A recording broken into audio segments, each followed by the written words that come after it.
Hello बच्चों, मैं हूं संजय और स्वागत है आपके अपने चैनल जय बोर्ड प्रिपरेशन में। क्लास 11th का इकोनॉमिक्स का 40 इंपॉर्टेंट क्वेश्चन लेकर आए हैं आप लोग के लिए। तो वीडियो को पूरा देखिए। चैनल पहली बार है तो चैनल को सब्सक्राइब कर लीजिए और बेल आइकन को ऑन कर दीजिए। और 11th क्लास का जो है बैच जो 12th में आप लोग जाइएगा, तो 12th का जो बैच है वो 1 मार्च से शुरू हो रहा है, जिसमें कि आप लोग का जो भी सब्जेक्ट का वीडियो है उसको जो पूरा टॉपिक का कवर करके जो है उसको वीडियो आप लोग को मिलते रहेगा। तो चैनल को सब्सक्राइब कर लीजिए और बेल आइकन को भी ऑन कर लीजिए। तो क्लास 11th इकोनॉमिक्स का 40 मोस्ट इंपोर्टेंट क्वेश्चन जो है देखने वाला है इस वीडियो में। पहला क्वेश्चन है कि जीवन के आम कारोबार से अर्थशास्त्रियों का क्या तात्पर्य है ना। जीवन में आम कारोबार से मतलब अर्थशास्त्री लोग होता है, उसका मतलब क्या तात्पर्य है। तो अर्थशास्त्र में जो है वो आर्थिक मतलब कमाई धमाई का बात किया जाता है, पैसा का बात किया जाता है। तो मनुष्य की धार्मिक क्रिया की बात तो किया ही नहीं जाएगा, मनुष्य की राजनीतिक क्रिया की बात तो किया ही नहीं जाएगा, मनुष्य की आर्थिक क्रिया जिसमें कि मतलब कमाई धमाई की बात होता है ना, तो मनुष्य की सामाजिक क्रिया भी नहीं होगा। तो कारोबार में जो है अर्थशास्त्रियों को क्या है, मनुष्य की आर्थिक क्रिया से बात होता है, तो आर्थिक क्रिया इसमें हो जाएगा। आगे प्रश्न आता है कि निम्नलिखित में से किसके द्वारा आपको जो है गुणात्मक आंकड़े उपलब्ध होंगे, है ना। गुणात्मक आंकड़े जो है वो किसके द्वारा मिल पाएगा। तो गुणात्मक आंकड़ा जो है, आंकड़ा की बात किया जा रहा है तो अक्कल होना चाहिए, बुद्धि होना चाहिए, है ना। तो किसी भी विषय विषय के प्राप्त अंक इससे नहीं, आय से नहीं, मासिक खर्च नहीं, बुद्धि होना चाहिए। बुद्धि के लिए जो है उसके बाद जो है गुणात्मक आंकड़ा जो है आप कर पाएंगे। अब आगे है कि अर्थशास्त्र के अध्ययन को प्रायः जो है कितने भाग में बांट दिया गया। अर्थशास्त्र को कितने भाग में बांटा गया, तो दो भाग में। कौन कौन, तो समष्टि और व्यष्टि, है ना। तो दो भाग में इसका हो जाएगा सही आंसर, समष्टि व्यष्टि अर्थशास्त्र में भाग में बांट दिया गया है। आगे क्वेश्चन कि आंकड़ों का संग्रह क्यों किया जाता है। आंकड़ों का जो संग्रह किया जाता है उसका वजह क्या है। तो मनोरंजन के लिए बिल्कुल नहीं, समस्याओं को उलझाने के लिए नहीं, समस्या को स्पष्ट और ठोस समाधान के लिए, साथ जो है साक्ष्य को दर्शाने के लिए। सही आंसर हो जाएगा ये सी नंबर। आगे प्रश्न है कि आंकड़ों आंकड़ा जो है संग्रह के निम्न विधियों में से किस विधि को जो है उत्तरदाता को प्रभावित करने की संभावना रहती है। मतलब आंकड़ा संग्रह के निम्न में से कौन सा विधि से जो है उत्तरदाता को जो है प्रभावित करने की जो है संभावना बना रहता है। तो डाक द्वारा प्ररचनावली, संक्षिप्त संदेश सेवा या वैश्विक जो है वैश्विक साक्षात्कार, या फिर तो इनमें से कोई भी नहीं। तो सही आंसर जो हो जाएगा वो व्यक्तित्व साक्षात्कार हो जाएगा, है ना। आगे है प्रतिचयन त्रुटि को कैसे दूर किया जा सकता है। प्रतिचयन के जो गलतियां होता है उसको कैसे दूर कर सकते हैं। तो नए सर्वेक्षण के नियुक्त करके, या फिर तो प्रतिदर्श को आकार को छोटा करके सर्वेक्षण के प्रतिक्षण देकर, या प्रतिदर्श के आकार को बढ़ा के। तो सही आंसर हो जाएगा प्रतिदर्श के आकार को बढ़ा के जो है वो प्रतिचयन का त्रुटि को जो है दूर किया जा सकता है। आगे जो है वो आंकड़ों की गुणात्मक वर्गीकरण के आधार पर क्या होता है। समय, है ना। आंकड़ों का गुणात्मक वर्गीकरण का आधार क्या होता है, आधार मतलब जो है वो क्या होना चाहिए। समय, भौगोलिक स्थान, या विशेष गुण, या मात्रा। तो आंकड़ा की बात किया जा रहा है तो विशेष जो है गुण होना चाहिए, है ना। आंकड़ों का गुणात्मक तो विशेष गुण होना चाहिए। आगे जो है अपरिकृत आंकड़ों के संबंध निम्न में से जो है निम्न कथनों में से सही कथन जो है वो छांटना है। तो अपरिकृत जो है आंकड़ा से निष्कर्ष निकालना जो है आसान होता है।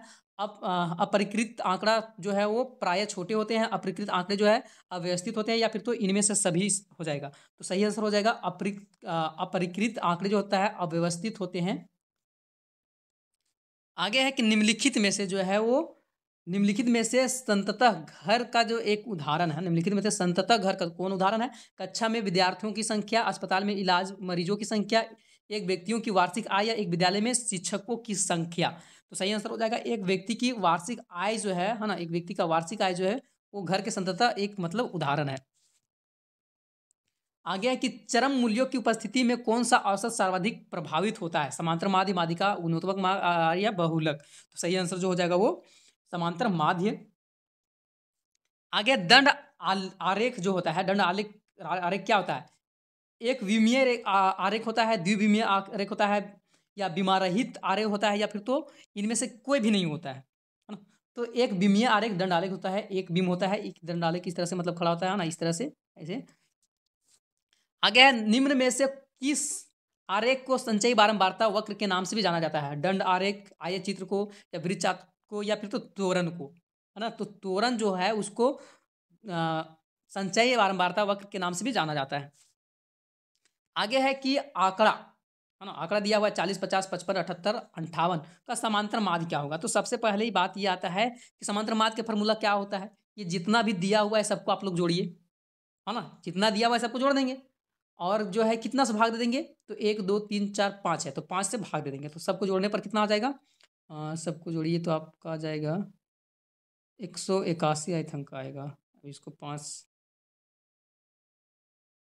हाँ 181 यहीं आएगा, जोड़ लेते हैं। अब इसको जो है 5 से भाग दे दीजिएगा, है ना, तो कितना हो जाएगा? नहीं 181 नहीं होगा, 200, है ना, 200 कुछ होएगा। जोड़िए पहले, है ना। 40 हो गया, 50 हो गया, 55 हो गया, 78 हो गया, 58, ये सारा को जोड़ने पर क्या आ जाएगा?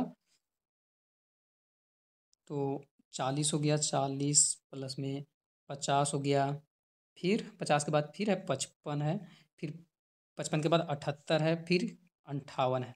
तो 281 आया। कितना आया? 281। तो ये सबको जोड़ने से 281 आएगा, और भागा जो है वो 5 कर देना है। तो ये जो कट के जो आएगा, है ना, कितना आ जाएगा? 25, है ना, 3 वहाँ गया, 6 25 30, है ना, पॉइंट यहाँ 10 हो गया, तो हाँ, तो 56.2 आ जाएगा इसका माध्य। तो समांतर माध्य जो है 56.2 हो जाएगा। आगे बोला है कि निम्नलिखित में से किस सूत्र जो है वो परमाणु जो है विचलन का जो है वो गणना करता है। सूत्र यहाँ पूछ रहा है गणना करने का। तो ये आपका सही आंसर हो जाएगा, है ना, सिग्मा डी आई का स्क्वायर बटा एन। आगे है, परिक्षेपण की निम्नलिखित मापों में से कौन सा माप सामान्य रूप से जो है प्रयुक्त होता है? परास चतुर्थ विचलन, या परमान विचलन, या माध्य विचलन। सही आंसर हो जाएगा वो परमान, जो परमाप विचलन होता है, ये परिक्षेपण का जो है माप का जो है वो सामान्य रूप होता है।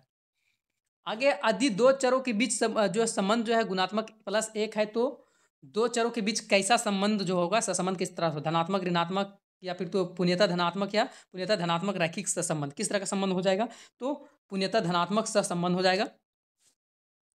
आगे है कद, फुट में तथा वजन किलोग्राम में, बीच का जो है वो सहसंबंध गुना जो है वो उसका इकाई क्या हो जाएगा? तो फुट किलोग्राम, या सहसंबंध गुणात्मक की इकाई मतलब नहीं होती है, क्या हो जाएगा? तो सहसंबंध गुणात्मक का इकाई जो होता है वो नहीं होता है, तो इसका नहीं, यह सही डी वाला हो जाएगा।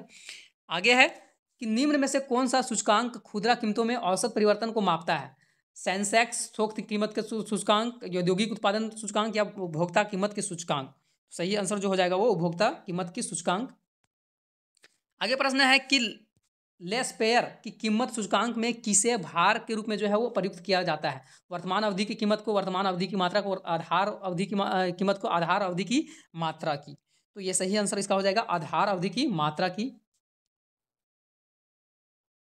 आगे कि मंदों के सापेक्षिक महत्व को बताने वाले सूचकांक को क्या कहा जाता है? सरल सामूहिक सूचकांक, सरल मूल्यानुपात सूचकांक, या भारित सूचकांक, या इनमें से सभी। तो सही आंसर हो जाएगा भारित सूचकांक। आगे जो क्वेश्चन है ना, औपनिवेशिक काल में भारत के विदेशी व्यापार का सबसे बड़ा भागीदार जो है कौन सा देश था? जापान, चीन, इंग्लैंड, या फ्रांस? तो इंग्लैंड यहाँ शासन किया है, तो इंग्लैंड ही है ना, औपनिवेशिक काल में।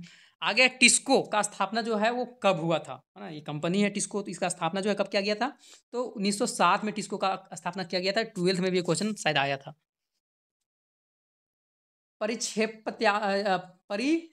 परिप्रेक्ष्यात्मक योजना का जो है उद्देश्य कितने वर्षों में प्राप्त करना होता है? 5, 10, 15, 20? कितना मतलब ये यहाँ वर्ष पूछा है, ईयर पूछा है, कितने वर्षों में हो जाएगा? तो 20 वर्षों में। आगे 1950 में लघु औद्योगिक इकाई में निवेश की अधिकतम सीमा क्या है? 1 करोड़, 50 करोड़, 50 लाख रुपये, या 10 लाख रुपये? है ना, 1950 में जो है लघु उद्योग, ये नियम के अनुसार जो है वो, तो 5 लाख रुपये जो है वो लघु उद्योग के लिए जो होना चाहिए, छोटा उद्योग के लिए। आयातित वस्तु पर लगने वाला कर को क्या कहा जाता है? मतलब कोई भी चीज़ को हम लोग आयात कर रहे हैं, दूसरे देश से ला रहे हैं, तो उस पर जो कर लगाया जाता है उसको क्या बोला जाता है? उत्पादन कर, वस्तु या सेवा कर, या निगम कर, या फिर तो प्रशुल्क। तो प्रशुल्क कहा जाता है। आगे औद्योगिक प्रस्ताव नीति जो है ना, औद्योगिक प्रस्ताव नीति 1956 में किस पंचवर्षीय योजना पर जो है आधार पर बनाया गया था? पहली, दूसरी, तीसरी, या चौथी पंचवर्षीय योजना? तो दूसरी पंचवर्षीय योजना राइट आंसर इसका हो जाएगा। आगे है, निम्नलिखित में से अप्रत्यक्ष कर का उदाहरण है, मतलब इनडायरेक्ट टैक्स का कौन सा उदाहरण है? यहाँ जो बिक्री कर है, उपहार है, या संपत्ति, या फिर तो आय, है ना। इनडायरेक्ट टैक्स की बात किया जा रहा है ना, डायरेक्ट नहीं। तो बिक्री कर जो है उसमें। आगे टाटा स्टील जो है विश्व के कितने देशों में कार्यरत है? टाटा स्टील जो है दुनिया का मतलब कितने देश में जो है ये कार्यरत काम कर रहा है? तो लगभग जो 26 देशों में टाटा स्टील काम कर रहा है। आगे, विश्व व्यापार संगठन की स्थापना जो था वो कब हुआ था? WTO, वर्ल्ड ट्रेड ऑर्गेनाइजेशन का जो है स्थापना हुआ था वो कब हुआ था? तो 1995 में हुआ था। तो सही आंसर 1995 हो जाएगा। आगे है, निर्धनता के आकलन के लिए जेल की निर्वाह लागत धारणा का प्रतिपादन कौन है? मनमोहन सिंह, दादा भाई नौरोजी, एडम स्मिथ या अमर्त्य सेन ना? तो सही आंसर हो जाएगा वो दादा भाई नौरोजी। आगे है कि निम्नलिखित में से कौन सी जो योजना है निर्धनों को खाद्य उपभोग और पोषण स्तरों को प्रभावित करती है? प्रधानमंत्री ग्रामोदय योजना, धन धन योजना या मध्यावकाश भोजन योजना या प्रधानमंत्री सड़क ग्रामीण जो सड़क होता है उस योजना। तो सही आंसर हो जाएगा वो मध्यावकाश भोजन की योजना जो है वो निर्धन लोगों के लिए जो है वो स्कूल मतलब इससे जाता है। आगे है निम्नलिखित में से निर्धनता का एक कारक है। निर्धनता का मतलब क्या कारण है? तो बेरोजगारी भी है, ऋणग्रस्तता भी, ये सारा के सारा जो है निर्धन का कारण है। आगे एशिया का सबसे बड़ा अनौपचारिक बैंक कौन है ना? अनौपचारिक, औपचारिक नहीं, अनौपचारिक। तो भारतीय स्टेट बैंक, तनवा या कुटुम्बश्री या फिर तो झारखंड ग्रामीण बैंक है ना? तो बैंक जो है वो कुटुम्बश्री जो है इस तरह का बैंक है कि मतलब सबसे अनौपचारिक बैंक है, जितना कर मन करेगा उतना लेगा है ना। निम्नलिखित में से कौन सी क्रिया बागवानी के अंतर्गत आता है? बागवान जो है, बागवान मतलब किस चीज़ का लगाया जाता है? तो गेहूं उत्पादन का, चावल उत्पादन का, बाजरे का या चाय का? तो बागान जो है वो चाय का बागान, जितने गाना भी आप लोग सुनेंगे चाय का बागान करके होता है ना। तो निम्नलिखित में से कौन सा स्वनियोजित नहीं है? मतलब पहले से जो है नियोजित नहीं रहता। फिर फेरी वाला, सरकारी बस का ड्राइवर, ब्यूटी पार्लर का मालकिन या सीमेंट दुकान का जो है वो मालिक। मतलब सबसे पहले से जो है वो नियोजित नहीं होता है। तो सरकारी बस का ड्राइवर जो है पहले से नियोजित नहीं होता है। आगे निम्नलिखित में से किस व्यक्ति को दिहाड़ी मजदूर कहा जाता है ना? तो सरकारी विद्यालय का एक शिक्षक को दिहाड़ी मजदूर बोला जाएगा। फेरी वाला का मोची का, कि भवन निर्माण में जो कार्यरत मजदूर है उसको। तो भवन निर्माण में जो कार्यरत मजदूर है उसको दिहाड़ी बोला जाएगा, क्योंकि उसको दिन पर जो है वो मजदूरी मिलता है। आगे निम्नलिखित में से किस साधन से जो है ऊर्जा का सर्वाधिक बचत किया जाता है? CFL से, LED से, ट्यूबलाइट से या सामान्य बल्ब से? मतलब किससे जो ऊर्जा को हम लोग बचा सकते हैं, किसका प्रयोग करके? तो LED का प्रयोग करके जो है वो ऊर्जा को बचाया जा सकता है। आगे ANM है ना, इसका मतलब पूरा नाम जो है फुल फॉर्म क्या होता है ना? तो ANM का जो पूरा नाम होता है ऑक्सलेरी नर्स है ना, मिडवाइफ जो होता है इसका सही आंसर। आगे है अपिक्को आंदोलन किस राज्य में जो है वो चलाया गया था? अपिक्को आंदोलन जो है वो कर्नाटक में चलाया गया था। लास्ट क्वेश्चन है कि ग्रेट लीप फॉरवर्ड अभियान किस देश में लागू किया गया था, है ना? तो चीन में लागू किया गया था। तो ये मोस्ट 40 इंपॉर्टेंट क्वेश्चन था। तो आप लोग का बैच जो है 1 मार्च से जो है आप लोग को रिकॉर्डेड वीडियो मिलेगा। तो वीडियो मतलब चैनल में बने रहिए।